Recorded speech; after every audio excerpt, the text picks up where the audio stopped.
Hello there. Today's story is called The Herd Boy. You might ask, what's a herd boy? What's he heard? Has he been listening to something? No.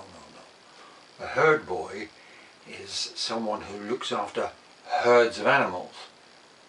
In this boy's case, it was herds of cows, sheep and goats. And he was about 12 or 13, and he looked after many animals. He lived on a farm, but the farm was not a happy place. His parents, when he was born, had sold him to the farmers because they had no money. They couldn't look after him. So the farmers took him in and gave him some straw to sleep on in a stall, and they gave him bread and water and maybe something else, but they were often in a bad mood and they used to beat him with a stick. He had a very difficult life for a young boy.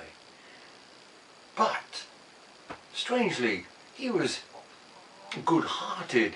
He was happy in his work. He looked after the cows and the sheep and the goats in turn. And one day, when he was bringing the cows home, on the floor he stood on something. He looked down. It was sparkly.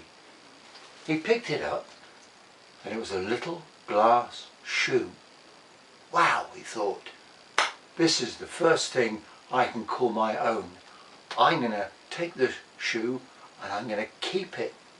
But just then, a voice came up from the ground which said, "Herd boy, please can I have my shoe back? I need it tonight."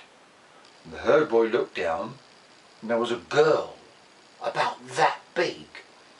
So he put his hand down, she jumped on it and came up to speak to him.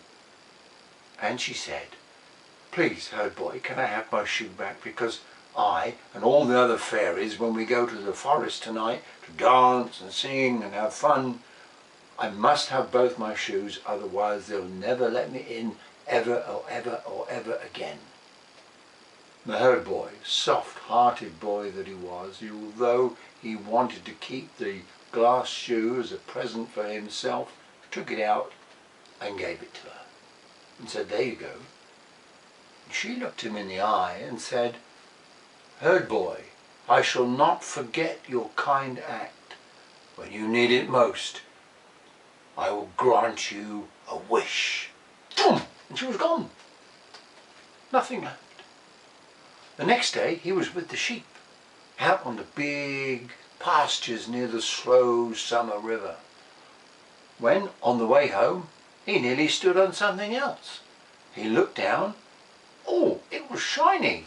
And he picked it up, and it was a bell.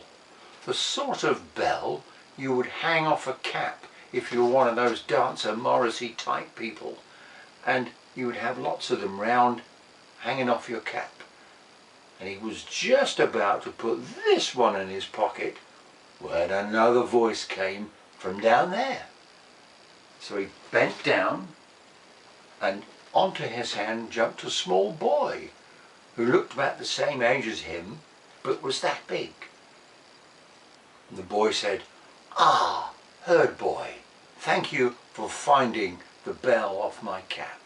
Can I have it back, please? Because I must have all the bells on my cap, because if I try to go to the forest tonight where I'm one of the dancers, they won't ever let me in again without the right number of bells." And again the herd boy was gentle and soft and gave the little boy his bell. And as he was putting him down, the little boy looked up and said, "Thank you for your kind-heartedness, herd boy. When you need it most, I shall grant you a wish, and I shall not forget." Boom! Disappeared, not there to be seen. And on the third day, as he was bringing the goats back from the high mountains, he almost stood on one more thing. And he went down and picked it up, and it was a whistle, and he put it to his lips. It music. Yes, this could be fun. Yeah, you guessed it, the little voice. But this time the voice was different. It was a little old man's voice. And the herd boy looked down, and there was a little old man. He put his hand down to pick him up. And the little old man was not much bigger than the boy and the girl, but he had very white hair and an old face. And he said, "That's my whistle you've got there, young man. I need it tonight to play in the forest with all the other fairies, because if I go there without a whistle, I will never be able to go back to the forest ever or ever or ever again." And the herd boy gave the old man the whistle and put him down on the ground. And the old man looked up and said, "Thank you, herd boy, for your generous heart. When you need it most, I will grant you a wish." That is the end of the first part of the herd boy. I'll see you in a bit for the second part.